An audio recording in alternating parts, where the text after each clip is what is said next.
mal. La pregunta es, ¿qué tipo de árbol era? Bueno, algunos conocemos esa historia, los que nos platicaban allá en el catolicismo, con todo respeto. A nosotros se nos dijo que el árbol de la ciencia y del bien y del mal se dice que era un árbol de manzanas, el fruto prohibido, que por cierto se dice que a Adán se le atoró en esta parte, ¿sí? en, esta, en esta cosita apuntada que tenemos acá. Y a nuestra madre Eva, pues se dice que se le atoró un poco más abajo. Otros teólogos, ¿sí?, sostienen que el árbol de la ciencia y del bien y del mal pues sencillamente era la tendencia de nuestra madre Eva hacia nuestro padre Adán, el quisquilleo, el deseo, el deseo de tener relaciones. Más lo cierto es que han pasado los siglos y parece que muy pocos hablan de esto, acerca del árbol de la ciencia y del bien y del mal. Pero lo que quiero yo citar en esta ocasión, vamos a leer primero el versículo para dar, para poner el punto de partida y de ahí en adelante pues vamos a tratar de exponer este razonamiento. El capítulo 2, libro de Génesis, verso 15, del 15 en adelante, dice de esta manera: en el nombre de mi Señor Jesucristo. Tomó pues el Señor Dios al hombre y le puso en el huerto de Edén para que lo labrara y lo guardase. Y mandó el Señor Dios al hombre diciendo: de todo árbol del huerto comerás, mas el árbol de ciencia del bien y del mal no comerás de él, porque el día que de él comieres, morirás. Bueno, ahí nada más. Repito, los que hemos leído la historia, pues sabemos que pues hubo un momento en que esa pareja habitó en ese lugar. Estoy hablando de nuestros primeros padres, refiriéndome a Adán y a su tiempo nuestra madre Eva, porque bueno, los versículos siguientes dice que Dios hizo caer sueño sobre Adán y se quedó dormido, y entonces el Señor dice que tomó una de sus costillas, abrió la carne, tomó una de sus costillas, cerró la carne en su lugar, y fue así como Dios formó a nuestra madre Eva. Lo cierto es que andando el tiempo nuestra madre Eva pues andaba paseándose por ahí, pero en el capítulo 3, verso 1 dice que la serpiente era astuta. Lo que podemos entender aquí y debemos reconocer que es un lenguaje simbólico. En primera, esa serpiente no era una serpiente literal como las que a veces conocemos, como las que a veces hemos tenido el mal gusto de encontrarnos con ellas alguna vez, porque son de aspecto hermoso, pero a la vez muy desagradables. Bueno, lo cierto es que la serpiente, como era astuta, dice, más que todos los animales, se acercó a nuestra madre Eva y le dijo: con que Dios os ha dicho, no comáis de todo árbol del huerto. Y la mujer respondió a la serpiente: pues el fruto de los árboles del huerto comemos, mas del fruto del árbol que está en medio del huerto, dijo Dios, no comeréis de él, ni le tocaréis, porque no moráis. Bueno, la pregunta es, ¿qué es ese árbol entonces? ¿Un árbol de manzanas, un árbol de plátanos, un árbol de uvas?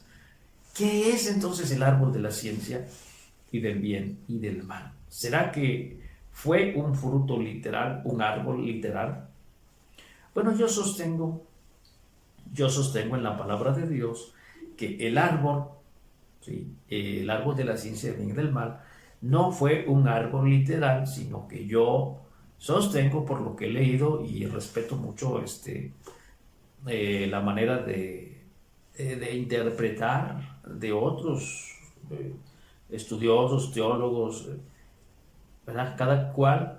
Cada uno de nosotros tiene un criterio y nos hemos formado un criterio amplio, algunos reducido, pero hay cosas que las hemos recibido por revelación, hay cosas que pues en el transcurso de los años, cuando hemos venido madurando, yo creo que podemos hacer diferencia entre una cosa que es y algo que no es.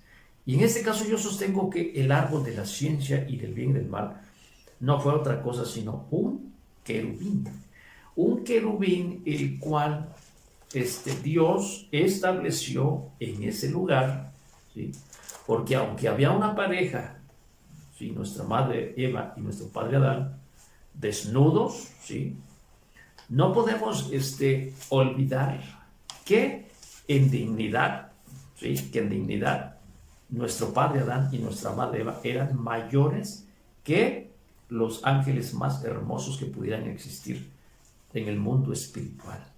Y en este caso, cuando Dios estableció a esa pareja en ese huerto, en el huerto del Edén, también le permitió a esa pareja que hubiera un ser para custodiarnos, que estuviera un ser, que en este caso fue un querubín, que estuviera ese ser para qué, para acompañarnos, para estar con ellos. Pero este querubín, vuelvo a repetir, aunque en su apariencia era hermosísimo, voy a leer Ezequiel capítulo 28, verso 13.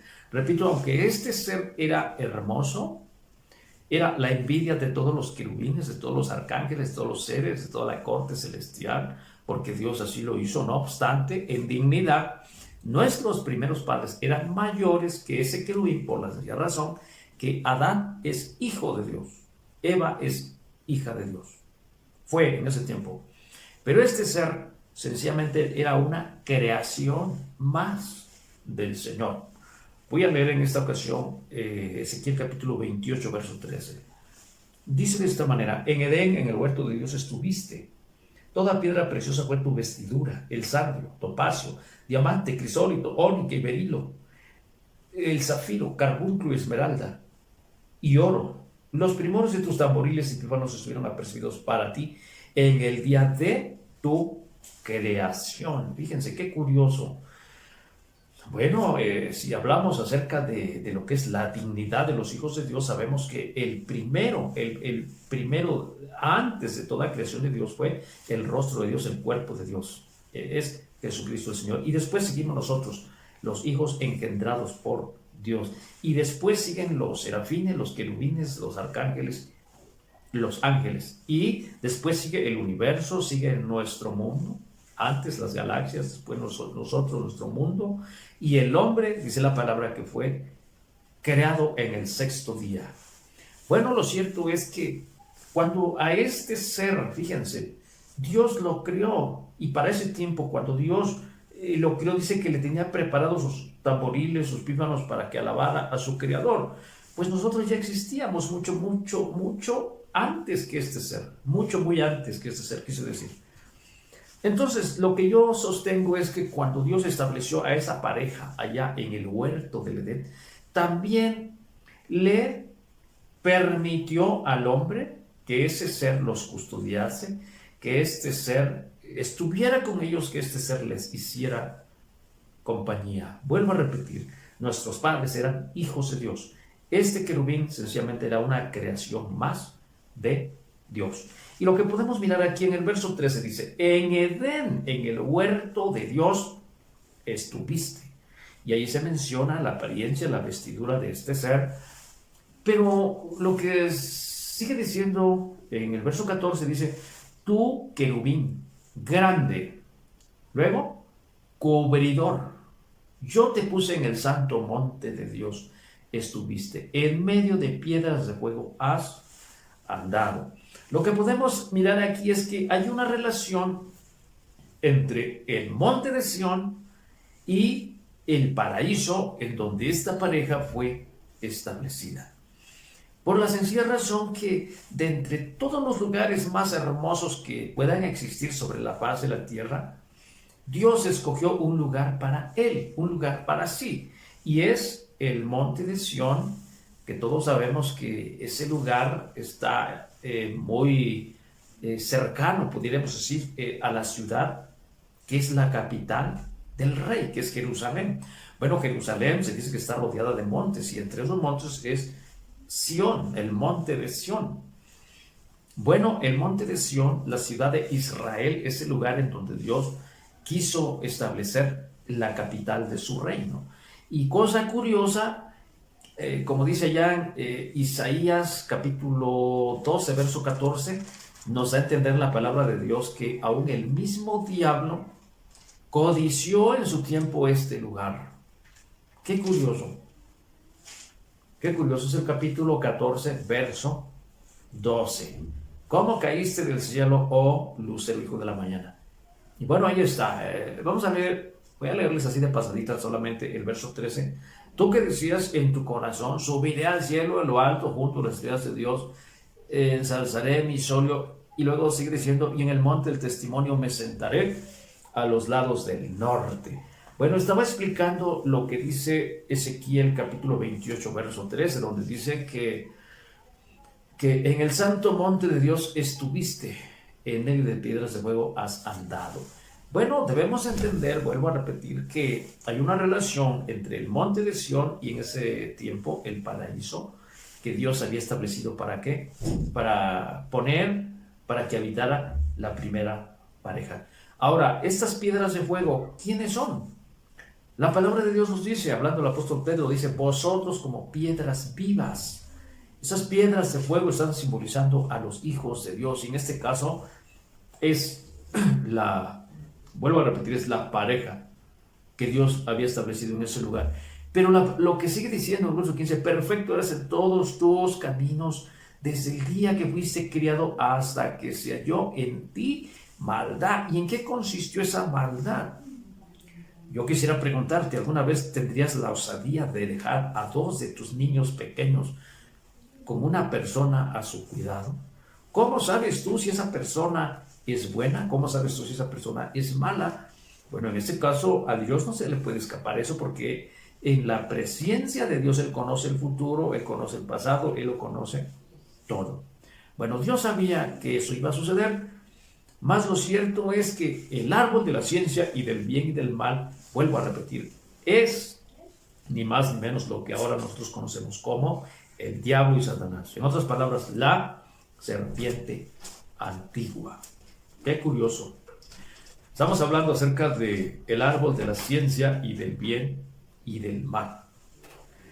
El árbol de la ciencia y del bien y del mal, motivo de mucha discusión. Vuelvo a repetir, los teólogos que han existido en la antigüedad, pues creo que nunca han podido salir de acuerdo, ponerse de acuerdo. ¿Por qué? Porque son asuntos que muchas de las veces son polémicos sencillamente. Y entonces este querubín por mucho tiempo estuvo acompañando a esta pareja, hasta que hubo un momento en que incitó a nuestra madre Eva a adorarlo. En alguna ocasión hemos leído Mateo capítulo 4, verso 3.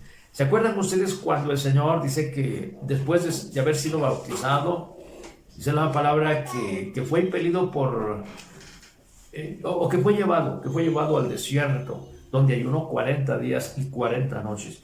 Y entonces, estando en ese lugar, pues dice la palabra que llegó el momento en que sintió hambre. Y entonces se le acerca el enemigo de nuestra alma. Vuelvo a repetir, el mismo que se había acercado allá con nuestra madre Eva. Y fíjense ustedes lo que le dijo.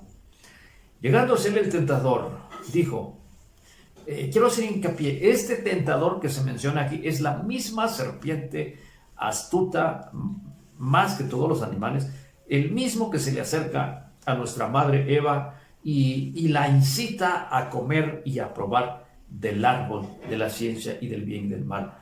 Bueno, aquí lo que le dice el diablo al Señor, bueno, si de veras eres hijos de Dios, pues sí que esas piedras se conviertan en pan. Y bueno, ahí estamos primero mirando la manera como el demonio se le acerca al Señor, usando la misma táctica que usó allá en el pasado, allá en el huerto del Edén, cuando le dijo a nuestra madre Eva a que probara. ¿Sí?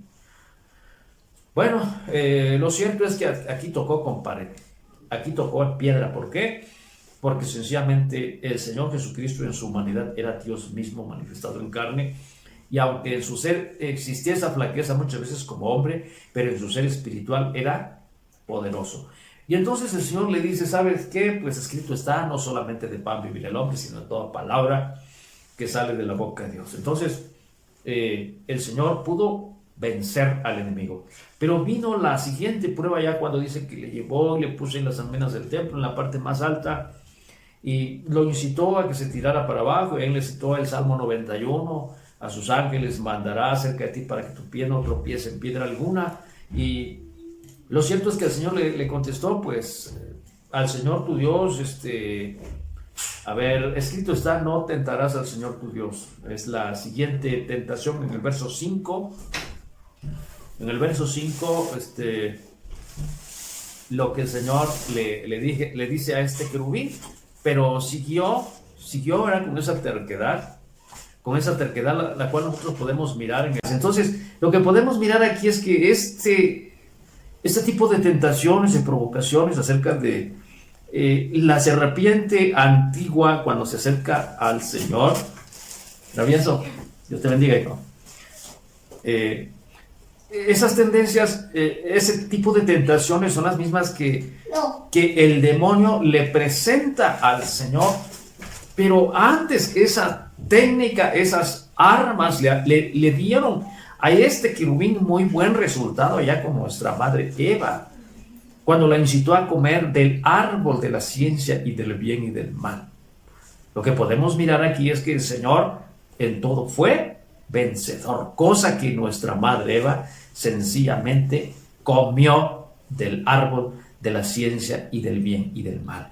Pero ¿en qué consiste el comer del fruto prohibido? Bueno, sencillamente yo lo voy a explicar usando estos razonamientos y en hacer una serie de preguntas. ¿Quién es el Cristo verdadero? Pues sabemos que es Jesucristo el Señor. ¿Quién es el anticristo? Pues es la serpiente antigua, es ese querubín que se hizo diablo. El Señor Jesucristo cuando vino a esta vida dijo ser la verdad. El otro sencillamente es la mentira. El Señor Jesucristo cuando vino a esta vida dijo ser el buen pastor. El otro es el ladrón, el que no entra por la puerta, sino trata de entrar por otro lado. ¿Quién es el Dios verdadero? Jesucristo el Señor. ¿Quién es el Dios de este siglo? Todos sabemos que es el demonio, en otras palabras, el querubín que en su tiempo acompañó a esa pareja en el huerto del Edén. Bueno, ¿quién es el manzano? Hablando simbólicamente, allá en Cantares capítulo 2, donde dice: yo soy la rosa de Sarón y el lirio de los valles, como el intro de las espinas es mi amiga entre las doncellas, como el manzano entre los árboles silvestres, así es mi amado entre los árboles, entre los jóvenes, entre los mancebos, así dice, ¿verdad? Lo que quiero dar a entender es que en Cantares al Señor Jesucristo se le simboliza como el manzano, pero al otro se le simboliza como ser un árbol silvestre. ¿Sí?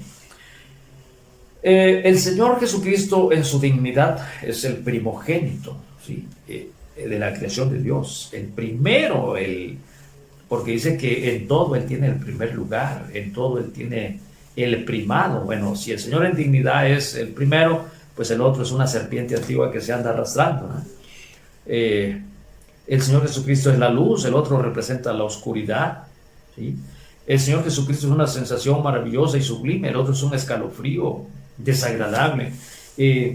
Podemos sacar conclusiones para saber quién es entonces el árbol de la ciencia del bien y del mal. Pues yo decía, ¿verdad?, que sigo sosteniendo que es el querubín protector que Dios le dio a esa pareja para que estuviera con ellos, para que los acompañara. El asunto es que este ser se dejó llevar por sus impulsos, se dejó llevar por su arrogancia, creyéndose hermoso, creyéndose ser la envidia de todos, indujo a esta pareja a rendirle adoración. Y entonces cuando nuestra madre Eva se arrodilló y adoró a este querubín, simbólicamente y sencillamente, espiritualmente, comió del árbol prohibido, del árbol de la ciencia y del bien y del mal. Pregunta.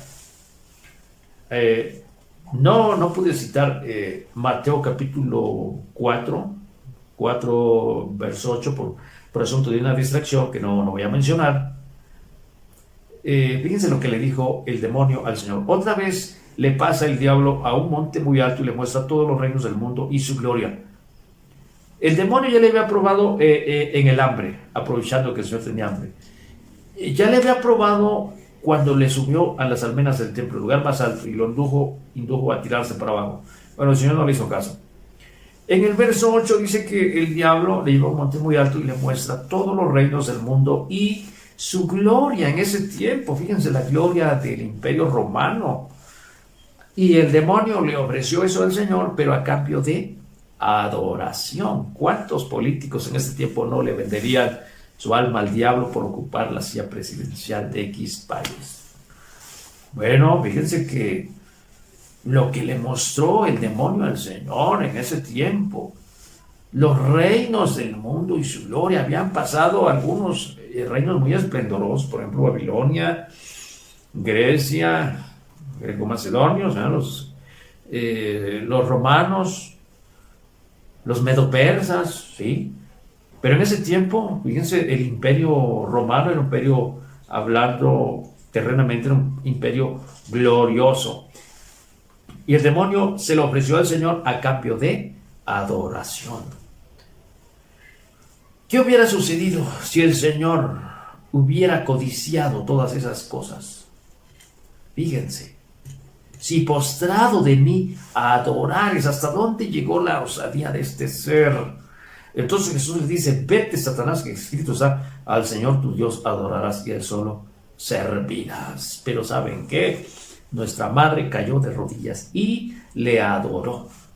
Se postró delante de aquel árbol llamado el árbol de la ciencia y del bien y del mal, y cuando adoró, se tragó el árbol, se tragó el fruto de la ciencia y del bien y del mal, el cual les ocasionó la muerte.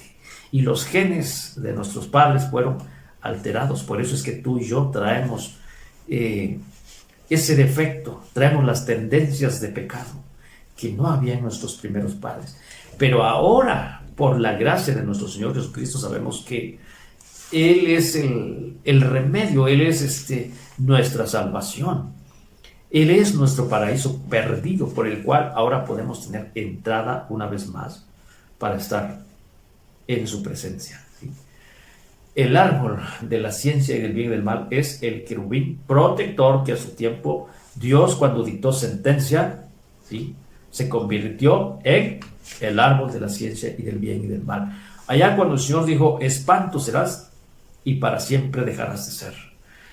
Hay muchas cosas que pudiéramos citar, pero a veces es un poco difícil de contarlo todo, ¿verdad?, en unos 30 o 35 minutos. Y es que el Señor te bendiga y el Señor te guarde. Hay muchas cosas que estoy seguro que si tú valoras las cosas que realmente son importantes, las cosas de Dios, porque sabemos que nos traen vida, estoy seguro que vas a seguir buscando y vas a encontrar muchas cosas. Así es que el Señor te bendiga y te guarde, pero no solamente eso, sino que te dé luz para que puedas entender su palabra, porque parece que hablar de estas cosas es un lenguaje que no muchos entienden. Este tipo de lenguaje solamente lo entienden aquellos que han nacido de nuevo del agua y del Espíritu. En el nombre de mi Señor Jesucristo, Dios los bendiga. Amén y amén.